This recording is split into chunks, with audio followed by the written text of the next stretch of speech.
हाँ जी फ्रेंड्स, क्या हाल चाल। Welcome back to my channel. So hats off to मक्खी मैडम। मतलब मक्खी मैडम को अपने आप को डोरमैट साबित करने का इतना चस्का चढ़ा हुआ है, इतना भूत सवार है इनके ऊपर कि इनको कोई फ़र्क नहीं पड़ रहा है कि इसको फ़िलहाल इतना अच्छा शो मिला है, बहुत ही अच्छे वे में कमबैक किया है इसने टीवी इंडस्ट्री में। तो उस चीज़ के मतलब उस चीज़ पे थोड़ा तो गुमान करें, थोड़ा तो अपने आप में स्टैंड ले, अपने लिए स्टैंड ले कि हाँ मैं भी कुछ हूँ। वैसे तो खैर पूरी की पूरी इब्राहिम फैमिली मक्खी मैडम पे ही डिपेंडेंट है स्टार्टिंग से ही, क्योंकि ये नल्ला निकम्मा तो खैर शुरू से ही कुछ नहीं करता। मक्खी मैडम जिस तरह से टीवी इंडस्ट्री में छाई हुई थी एक टाइम पे, वैसे ही फिर धीरे धीरे कर कर के ये नल्ला निकम्मा टीवी इंडस्ट्री में थोड़े बहुत रोल किया करता था। लेकिन लेकिन पूरी की पूरी इब्राहिम फैमिली मक्खी मैडम पे ही डिपेंडेंट थी, यहाँ तक कि फ़िलहाल भी डिपेंडेंट है। इनका व्लॉग्स जो थोड़ा बहुत चलता है जिससे कि इनकी अर्निंग होती है, 4 साल जो इन लोगों ने काम नहीं किया, व्लॉग से ही सारे पैसे गेन किए, व्लॉग से ही खाया पिया, सब कुछ व्लॉग के थ्रू किया। उसके ऊपर भी मक्खी मैडम का बिल्कुल भी ध्यान नहीं है। व्लॉग के चक्कर में ही जनाब ने अपना घर पाला है, अदरवाइज़ उस निकम्मे के पास में कभी कोई काम नहीं होता।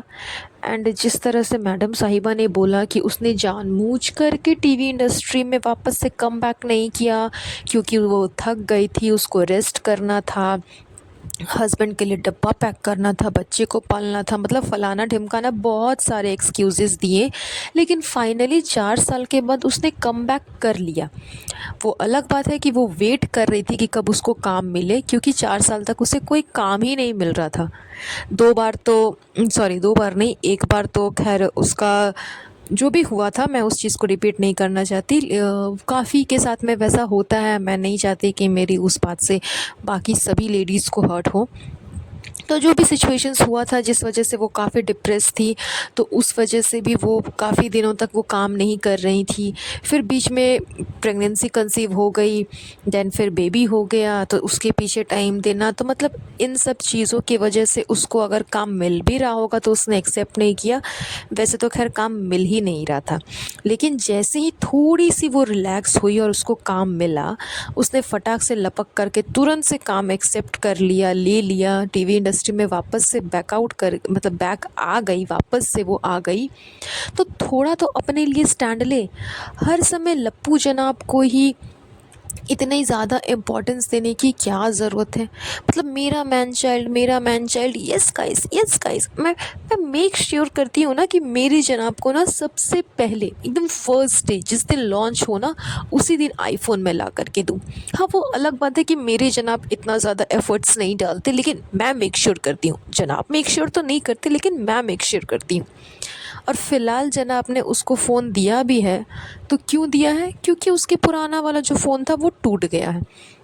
मतलब एक तरफ ये मैडम कि जनाब के लिए फ़र्स्ट लॉन्च पे ही, फ़र्स्ट डे पे ही इसको आईफ़ोन ख़रीद करके जनाब को देना है, लेकिन जनाब बिल्कुल भी एफ़र्ट्स नहीं डालेंगे। ऑन दी अदर हैंड इसके जगह इस टाइम पे, इस सिचुएशन पे ज़ाहिद जो है ना वो बहुत ही ज़्यादा अच्छा है जनाब से। आई मीन टू से गुटका किंग जो है वो जनाब से बहुत ही ज़्यादा अच्छा है इस बात पे, क्योंकि वो चबूतरा के आगे पीछे आगे पीछे आगे पीछे इतना घूमता है, इतना घूमता है, इतना घूमता है जिसकी कोई लिमिटेशंस ही नहीं है। अपने ससुराल तक वो नहीं जाता, सॉरी अब हाँ आप ससुराल ही बोल लो, क्योंकि उसका मायका तो उसका ससुराल ही बन चुका है।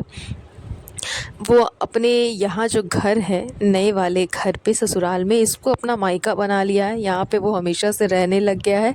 और जो उसका मायका है उसको वो ससुराल बना लिया, वो कभी कभी कभी कभी कभी कभी वहाँ जाता है।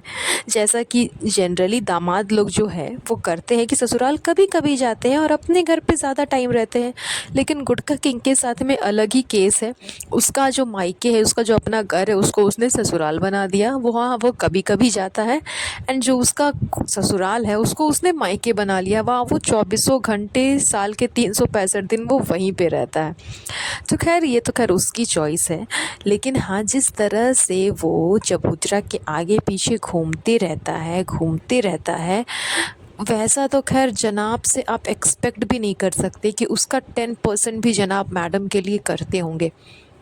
उसने व्लॉग में सबके सामने बोल दिया कि वो मैडम को मिस नहीं कर रहे थे क्योंकि वो अपने शहर गए थे। मतलब ओ माय गॉड, जनाब को इतना याद आ रहा था उनका अपना शहर, इसीलिए वो मैडम को मिस नहीं कर रहे थे। तो मतलब ये सारी चीज़ें जानबूझ कर के व्लॉग में बोलना, वैसे तो खैर इन सबको पता है कि इस टॉपिक पे काफ़ी ज़्यादा मैडम को ट्रोलिंग सहनी पड़ेगी, साथ ही साथ जनाब को भी सहनी पड़ेगी। लेकिन फिर भी इस चीज़ को जानबूझ कर के इसने कहा क्योंकि इनको लगा कि चलो व्लॉग को थोड़ा सा इंटरेस्टिंग बनाया जाए, या फिर जनाब को बिल्कुल भी कदर नहीं है मैडम की। एंड रियली में जनाब को बिल्कुल भी कदर नहीं है मैडम की। वो उसे एज अ डोर मैट ही ट्रीट करते हैं। उनके ईगो को इतना ज़्यादा ठेस पहुंचा है कि अपने पूरे व्लॉग में उसने सिर्फ मैडम की बेइज्जती ही की, उसके अलावा उसने कुछ भी नहीं किया।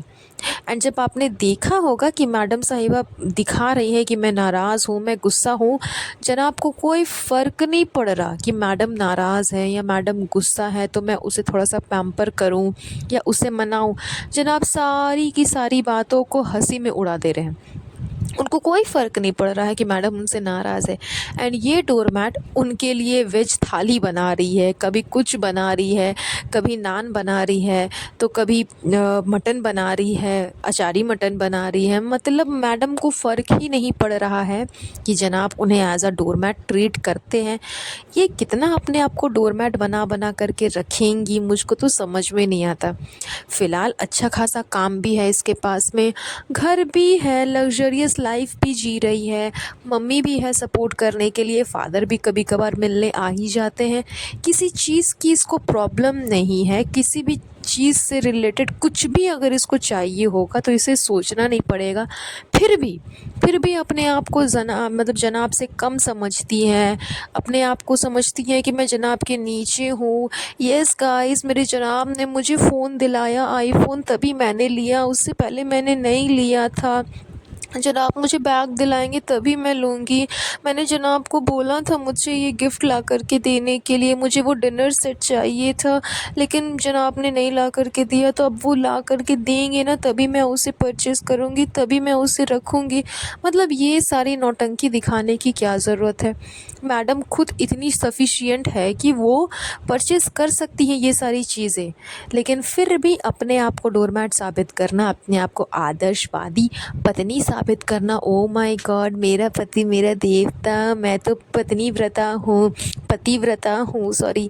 मुझे मेरे हस्बैंड बहुत प्यारे लगते हैं, उनके बिना मैं कुछ भी नहीं हूँ, वो मेरे सपोर्टर है, ये है वो है। ये सारे डायलॉग तो खैर मैडम स्टार्टिंग से ही मारते आई है, लेकिन इन सब डायलॉग को ना वो अपनी निजी ज़िंदगी में भी फॉलो कर रही है। मतलब टीवी में एक्टिंग करने के चक्कर में मैडम रियल लाइफ में भी इतनी एक्टिंग कर रही है कि वो सारी चीज़ें धीरे धीरे सच होती जा रही हैं। एंड ये डोरमैट की डोरमैट बनती जा रही है अपने ही घर के अंदर।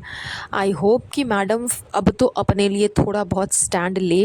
एंड ये जो नौटंकी चल रही है मैडम, इसको बहुत जल्द अगर आप ख़त्म कर दोगे तो अच्छी है आप ही के लिए। अदरवाइज़ फिर आपकी लाइफ कैसी होगी वो आपने तो पहले ही देखा हुआ है, बाकी आपकी मर्ज़ी। तो बस चलिए, आज का ये पॉडकास्ट यहीं पर एंड करेंगे। बहुत जल्द मिलूँगी आप लोगों से नए पॉडकास्ट पे। तब तक के लिए आप लोग अपना ध्यान रखिएगा। Take care, have a nice day, bye bye.